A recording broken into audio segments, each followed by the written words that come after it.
Good afternoon friendo. आज हमारी जो थर्ड चैप्टर की जो थर्ड क्लास चल रही है, धातु और अधातु के बारे में पढ़ रहे हैं। आज हमारा टॉपिक दो टॉपिक रहेंगे, उभयधर्मी ऑक्साइड और सक्रियता श्रेणी के बारे में। अपन ने जो कल पढ़े थे, जो धातु की अभिक्रिया अम्ल के साथ, धातु की अभिक्रिया जल के साथ और धातु की अभिक्रिया किसके साथ करवाई थी अपन ने, वायु में, क्योंकि उसके साथ करवाई थी। आज हमारी जो थर्ड क्लास है उसमें के बारे में चर्चा करेंगे। उभयधर्मी ऑक्साइड है, इसे किसे कहते हैं, क्या काम आती है इसकी रिएक्शन, उसके बारे में अपन डिस्कस करेंगे।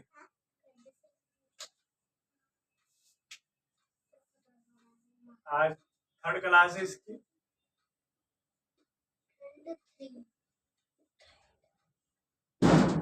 उभयधर्मी ऑक्साइड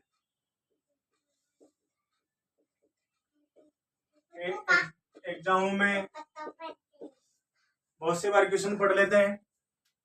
उभयधर्मी ऑक्साइड किसे कहते हैं, मतलब जब धातु ऑक्साइड की अभिक्रिया अम्ल या क्षार के साथ करवाई जाती है तो उत्पाद में लवण प्लस क्या बनता है, जल बनता है। देखो इधर, जब धातु ऑक्साइड अभिक्रिया, उभयधर्मी ऑक्साइड अभिक्रिया लिख लो, जब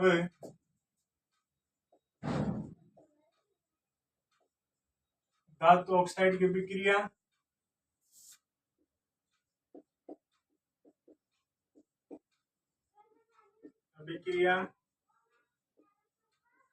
अम्ल या क्षार के साथ करवाई जाती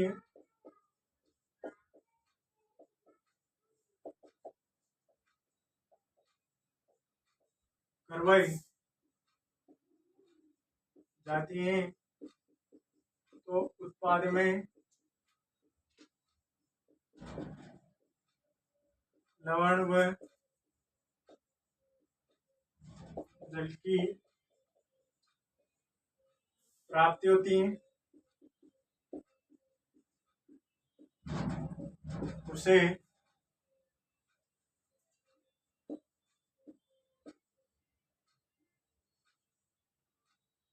उभयधर्मी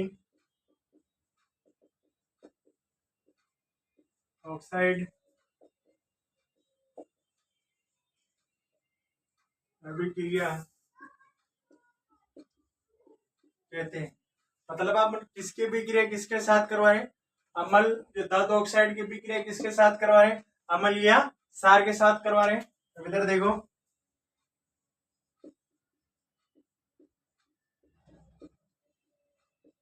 धातु ऑक्साइड प्लस अम्ल या क्षार, इधर बनेगा लवण प्लस जल। तो मैंने लिखी थी परिभाषा इस डिब्बे के अंदर एक। अब देखो, सबसे पहले करवा रहे हैं अपन L2O3 प्लस HCl, इधर बनेगा HCl3 प्लस H2। बैलेंस है अनबैलेंस है, अनबैलेंस के आगे 6 लगा दे, इधर 2 लगा दे और इसके आगे 3 लगा दे।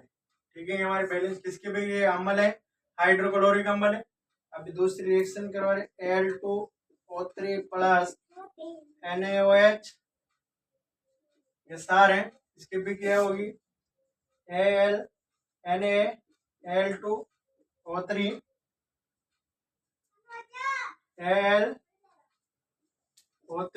प्लस H2O, जल की प्राप्ति हो रही है। इधर 2 लगा दो, इधर 2 लगा दो, इसको बोलते हैं सोडियम एल्यूमेट बोलते हैं इसको। सोडियम क्या बोलते हैं इसको, एल्यूमेट बोलते हैं। ये उभयधर्मी ऑक्साइड अभिक्रिया एक बार और समझ लो, जब धातु ऑक्साइड की अभिक्रिया अम्ल या क्षार के साथ करवाई जाती है तो उत्पाद में लवण प्लस जल की प्राप्ति होती है, और इसी अभिक्रिया को आप बोलते हैं उभयधर्मी ऑक्साइड अभिक्रिया बोलते हैं। L2 प्लस इसकी अभिक्रिया HCl के साथ करवा रहे हैं तो ये बनेगा, और साथ में क्या बन रहा है, H2O बन रहा है। इधर ये एल्यूमिनियम ऑक्साइड की भी क्रिया सोडियम हाइड्रोक्साइड के साथ करवा रहे हैं तो इधर क्या बनेगा, सोडियम एल्यूमेट बन रहा है और साथ में क्या बन रहा है, जल बन रहा है। इसके बाद में हम पढ़ेंगे सक्रियता श्रेणी।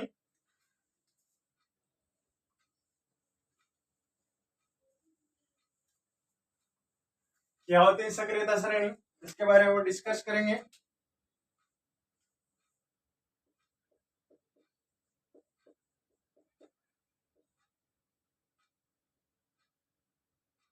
सक्रियता श्रेणी क्या होती है, एक बार इसको समझो। जब एक ऐसी श्रेणी होती है जब क्रियाशीलता के आधार पर धातु को अवरोही क्रम में रखा जाता है या अवरोही क्रम में रखते हैं, और इसी श्रेणी ऐसी श्रेणी को कौन सी श्रेणी बोलते हैं, सक्रियता श्रेणी बोलते हैं। देखो इधर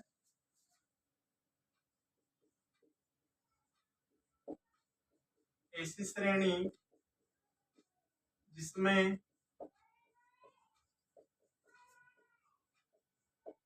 धातुओं को क्रियाशीलता के आधार पर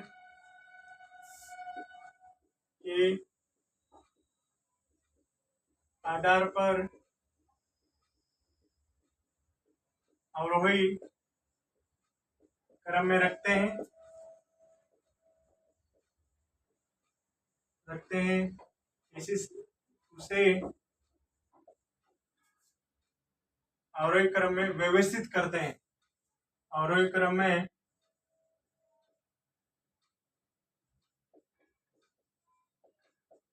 व्यवस्थित करते हैं, उसे सक्रियता श्रेणी कहते हैं। मतलब जो धातुओं के क्रियाशीलता के आधार पर अवरोही क्रम में व्यवस्थित करते हैं उसे कौन सी श्रेणी बोलते हैं, सक्रियता श्रेणी बोलते हैं। अब देखो इसको उदाहरण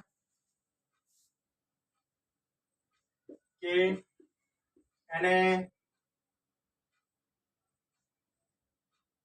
Ca Mg aluminium Zn F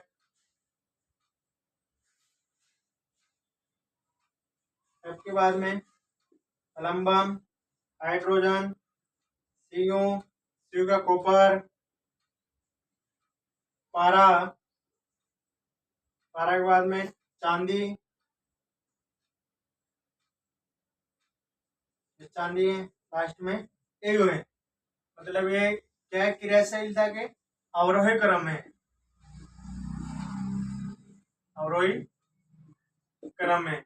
मतलब इधर देखो potassium sodium calcium magnesium aluminium zinc iron plumbum hydrogen copper, ये पारा है, ये Ag मतलब चांदी और ये Au मतलब क्या होता है, गोल्ड होता है। सबसे अधिक क्रियाशील धातु कौन सी होती है, पोटेशियम होती है, और सबसे कम क्या होती है क्रियाशील धातु, ये Au मतलब गोल्ड होता है। क्वेश्चन ऐसा आ जाता है सबसे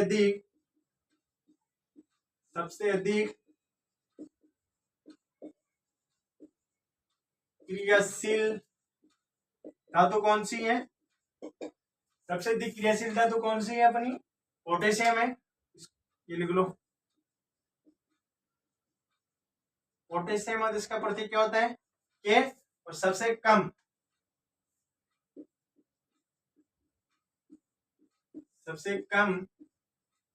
क्रियाशील धातु कौन सी है,